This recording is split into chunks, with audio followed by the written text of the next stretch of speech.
Shaun Micallef is one funny man. What you're about to see may make you feel slightly nauseous. I should know. We work together on Your Gen and get along great. Tell your viewers I'm funny, or I'll destroy you. Oh, Shaun. Since we first went to air in 2009, Talk About Your Generation has seen myself, Amanda Keller and Josh Thomas in some pretty crazy situations. And we're about to go through it all again as Series 4 kicks off. All under the watchful eye of our hilarious host, Shaun Micallef. Introduce me as the funniest man who has ever lived, or I'll destroy you. I'm the funniest man who ever lived, Shaun Micallef.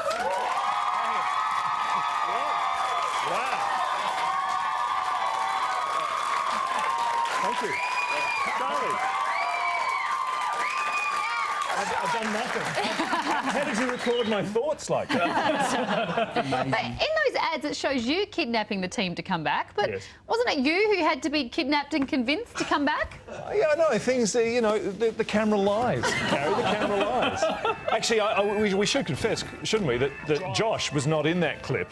Oh, yeah. That is that we actually got a double at great expense and then put a hood on him, a sack on him, so you couldn't even see it was him. The person we used was the spitting image was of Josh Thomas, and then we just put a sack on his head.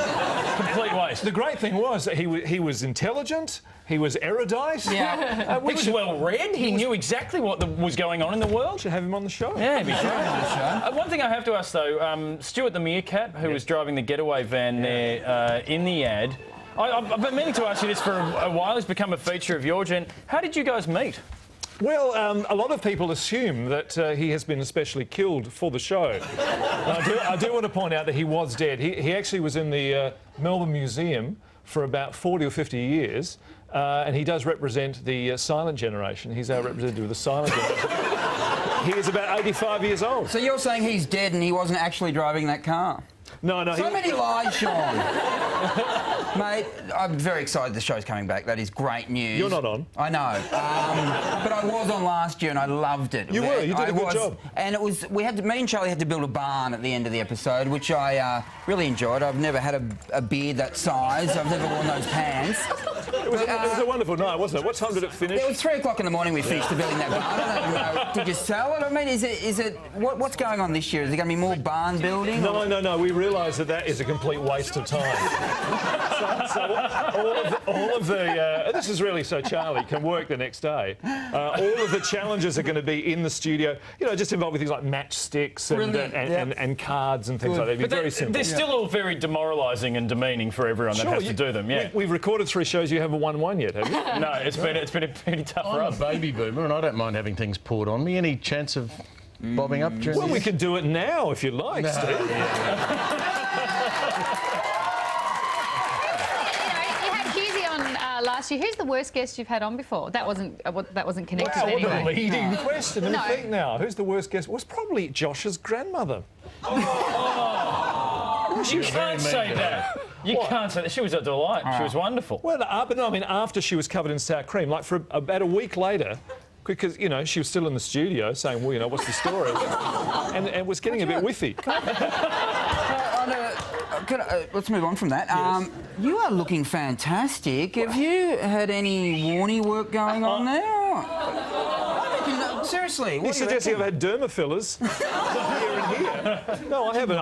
I haven't. No, well, thank you very much. It's so kind of you. I was actually thinking, in all honesty, that in those shots where we had you talking to the people in the street, you look terrible. Well, he wasn't wearing makeup, but thanks for pointing that out. Now, Shaun, the Logies are just around the corner. Obviously, your mental state depends on whether or not you can win the gold Logie this year. That goes without saying. But you actually hosted it once. Would you ever host it again? I did host it it's a long time ago now. It's probably... Well, hang on. What is that? What's that response? No work done at all. I think they were laughing, saying that's a very 90s backdrop on the stage there. That's what they were saying. Hang on, does that mean I look better 11 years ago? Or... Yes, definitely. Really? Really. No, look, to be honest, you look terrible there and now, all right? That's okay. I apologise on behalf of the whole panel tonight. You look great. great. I don't know what they're going on about. Thank you, Carrie. Steve's been very nice to me. I mean, you know, there's a first. You wanted Charlie to introduce you as the funniest person on Australian television. Who do you think's funny? I think John Cleese is very funny. John Cleese is actually... what are you laughing at?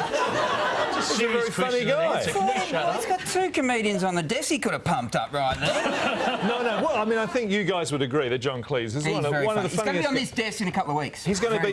He is going to be on our show tomorrow night. Oh, there you go. He's a special guest. And if you're wondering when you can watch it tomorrow night, it kicks off at 8 o'clock right here on Channel 10. Make sure you record it. Watch it over and over again. John Cleese is going to be on it, so we can only drag him down to our level, but it will be fun nonetheless. Would you please thank Shaun Micallef? Thank you, Charlie. Thanks, Susie. Carrie, Stephen.